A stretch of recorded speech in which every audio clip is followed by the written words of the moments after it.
आता बातम्या सविस्तररित्या पाहूयात। पुण्यामध्ये दोन्ही राष्ट्रवादी काँग्रेस घड्याळाच्या चिन्हावर निवडणूक लढण्याची शक्यता आहे।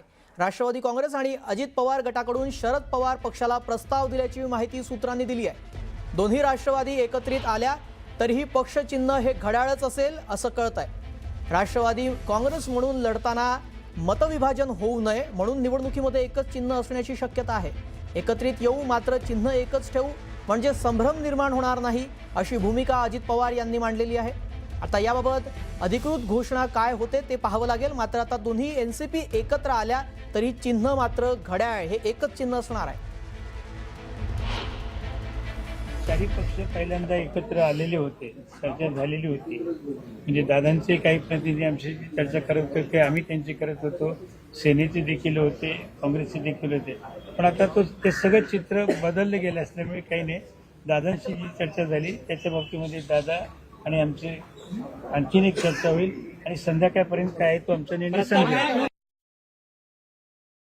शेवटी निवडणुकीच्या निमित्ताने भेटल्यानंतर सर्वच गोष्टींच्या पर्यायाने चर्चा होत असते आणि मला वाटतं त्याच गोष्टींची चर्चा आमची देखील त्यांच्याशी झाली।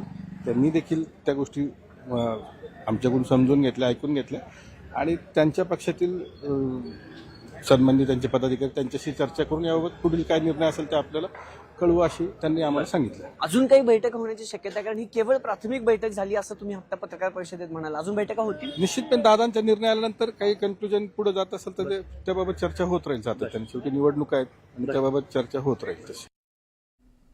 दरम्यान पुण्यामध्ये दोन्ही राष्ट्रवादी एकत्र झाल्या तरीही निवडणूक ही घड्याळ चिन्हावरच लढवली पाहिजे असं मत राष्ट्रवादीचे आमदार अनिल पाटील यांनी व्यक्त केलंय।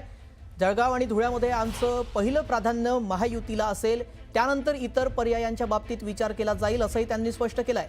विरोधी पक्षातले उमेदवार आमच्याकडे आले मात्र त्यांना घड्याळ निवडणूक या चिन्हावरच लढवावी लागेल अशी माहिती अनिल पाटील यांनी दिली आहे।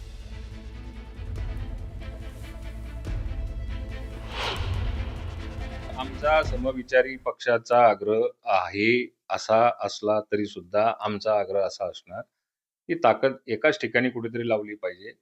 पुण्यात सुद्धा आमचा आग्रह माझं स्वतःचं वैयक्तिक मत विचारलं तर त्या ठिकाणी सुद्धा घड्याळाच्याच चिन्हावरती लढलं पाहिजे। आम्हाला समजा जर का काही वाटलंच तर आम्ही जळगावमध्ये सुद्धा किंवा धुळ्यामध्ये सुद्धा आम्ही घड्याळावरतीच निवडणूक लढणार। दुसऱ्या राष्ट्रवादी सोबत घड्याळावरती म्हणल्यानंतर एकच राष्ट्रवादी असते। पुढची बातमी पाहूया। भाजपा शिवसेना जागा वाटपाची घोषणा उद्या होण्याची शक्यता आहे, सूत्रांकडून अशी माहिती मिळते। मुख्यमंत्री देवेंद्र फडणवीस आणि एकनाथ शिंदेंच्या उपस्थितीमध्ये ही घोषणा होण्याची शक्यता आहे। शिवसेना समन्वय समिती नेत्यांची आज रात्री महत्त्वाची बैठक होणार आहे। शिवसेनेच्या वाट्याला असलेल्या जागांवरील उमेदवारही निश्चित केले जाणार आहेत आणि निश्चित झालेल्या उमेदवारांना उद्यापासून AB फॉर्म देण्याचीही शक्यता आहे। बंडखोरी टाळण्यासाठी रस्सीखेच असलेल्या जागांची उमेदवारी शेवटी घोषित केली जाणार आहे अशी ही माहिती सूत्रांकडून देण्यात आली आहे।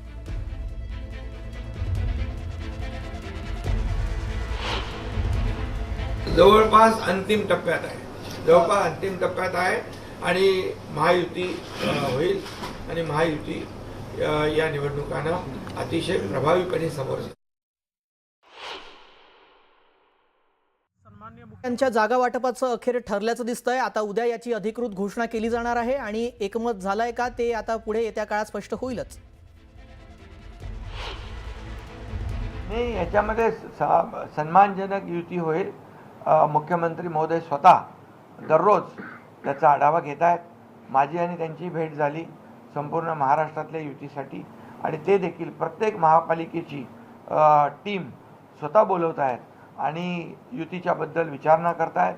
युती झाली पाहिजे असे स्पष्ट आदेश मुख्यमंत्री महोदयांचे आहेत। त्यामुळे युती अतिशय सन्मानजनक होईल। आता पुढची बातमी पुण्याच्या राजकारणातील सर्वात मोठ्या घडामोडी संदर्भातली। कारण पुण्याचे माजी महापौर आणि राष्ट्रवादी शरदचंद्र पवार पक्षाचे माजी पुणे शहराध्यक्ष प्रशांत जगताप यांनी आज काँग्रेसमध्ये प्रवेश केलाय।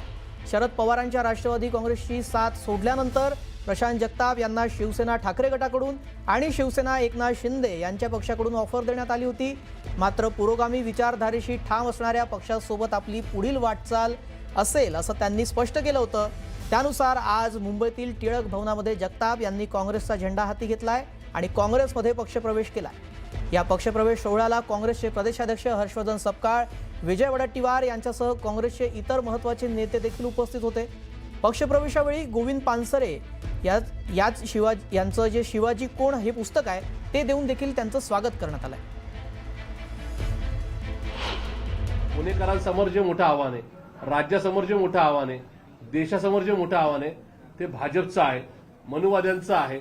आणि या सगळ्यांना रोखण्याकरता माझ्या मतदारांमध्ये चुकीचा गैरसमज जाऊ नये या संदर्भामध्ये माझ्या कुठल्या एका भूमिकेमुळं संशय निर्माण होऊ नये, उद्याची माझी राजकीय किंवा सामाजिक कारकीर्द या ठिकाणी चुकीच्या पद्धतीने चर्चेत येऊ नये म्हणून या ठिकाणी ज्या काँग्रेस पक्षाला एक तब्बल 135 वर्षाची परंपरा आहे, ज्या काँग्रेस पक्षाला शिवशाहू फुले आंबेडकरांचा वारसा आहे, ज्या काँग्रेस पक्षाला नेहरूंची आणि गांधीजींची विचारधारा आहे, त्या पक्षामध्ये मी सहभागी होण्याचा निर्णय घेतला. पुढच्या काळामध्ये पुणे शहरामध्ये पुन्हा एकदा काँग्रेस पक्ष नंबरला 1 ला आणून महाराष्ट्रामध्ये देश आणि पुण्यामध्ये खास करून भाजपने जे काय पुणे लुटलेलं आहे, भाजपने जे काय पुण्याचं वाटोळं केलंय, त्यासाठी काँग्रेस पक्ष एक सर्वोत्तम नका पर्यायी पक्ष किंवा प्रमुख पक्ष म्हणून कसा उभा राहील यासाठी माझा नक्की प्रयत्न आहे. अशा प्रकारचं निमंत्रण दिलं. मी मान्य उद्धव साहेबांनी सुद्धा मनापासून आभार मानतो की त्यांनी मला या संदर्भामध्ये माझ्याशी चर्चा केली. पण मी काँग्रेसी विचाराचा पाईक आहे. म्हणजे मी राष्ट्रवादी काँग्रेस पार्टीमध्ये होतो तर काँग्रेसी विचार माझ्या या ठिकाणी रोमारोमात होता. मी शिवशाहू फुले आंबेडकरांची विचारधारा मानणारा आणि त्याप्रमाणे रोज रस्त्यावर उतरून संघर्ष करणारा कार्यकर्ता आहे. मला आज वयाच्या 47व्या वर्षी पुढची 30 वर्षाची खुणावत आहेत ती एवढीच आहेत की आपल्याला या राज्यातून या देशातून भ्रष्टाचारी जातीवादी धर्मवादी मंडळी हटवायची, मनुवादी वृत्ती हटवायची. पुढची